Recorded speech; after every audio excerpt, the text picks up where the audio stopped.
రాష్ట్రంలో ఆర్థిక ఇబ్బందులు ఉన్నప్పటికీ ఒక్క రోజు కూడా ఆపకుండా ముందుగానే అవ్వాతాతలకు ఎన్టీఆర్ భరోసా పింఛన్లు పంపిణీ చేయడం జరుగుతుందని ఒంగోలు శాసనసభ్యులు దామచల జనార్దన్ రావు పేర్కొన్నారు. నగరంలోని 23వ డివిజన్ గానుగుపాలెం ప్రాంతంలో ఎన్టీఆర్ భరోసా పింఛన్ల కార్యక్రమానికి ఆయన ముఖ్య అతిథిగా హాజరయ్యారు. ఈ సందర్భంగా ఆయన మాట్లాడుతూ ఒంగోలు నియోజకవర్గంలో 13 కోట్ల రూపాయల పైచులకు వృద్ధాప్య, వితంతు, పూర్తిగా బెడ్ రెస్ట్ లో ఉన్న వారికి పెన్షన్లు అందించడం జరుగుతుందని, ఇంకా 1500 మంది పెన్షన్ల కోసం దరఖాస్తు చేసుకున్నారని, వారికి కూడా త్వరలోనే అందిస్తామని అన్నారు.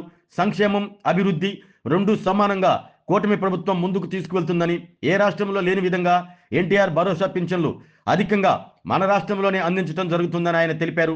ఇటీవల మాజీ మంత్రి బాలినేని శ్రీనివాసరెడ్డి చేసిన వ్యాఖ్యలపై స్పందించారు. ఏదో షికారుకు వచ్చి 4 మాటలు మాట్లాడిపోవటం సరికాదని, ఆయన మాట్లాడిన దానిపై పూర్తిగా స్పందిస్తామని ఎమ్మెల్యే తెలిపారు. ఈ కార్యక్రమంలో నగరపాలక సంస్థ కమిషనర్ కోడూరు వెంకటేశ్వరరావు, వడా chairman Sheikh Riyaz, AMC chairman Rachagarla Venkatrao, 23వ డివిజన్ తెలుగుదేశం పార్టీ అధ్యక్ష కార్యదర్శులు వలేటి పవన్ కుమార్, హనుమంతరావు, రాము, అబ్దుల్లా, అక్బర్ ఖాన్, బద్రి, కార్పొరేటర్లు, తెలుగుదేశం పార్టీ నాయకులు, కార్యకర్తలు, అధికారులు పాల్గొన్నారు.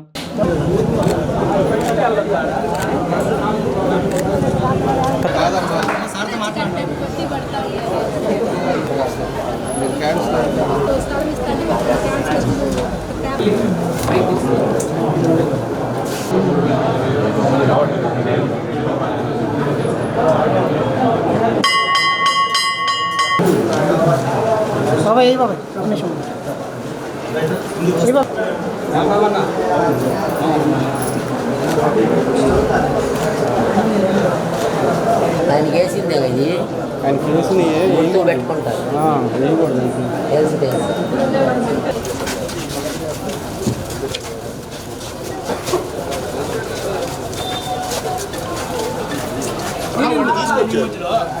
తీసుకొచ్చారు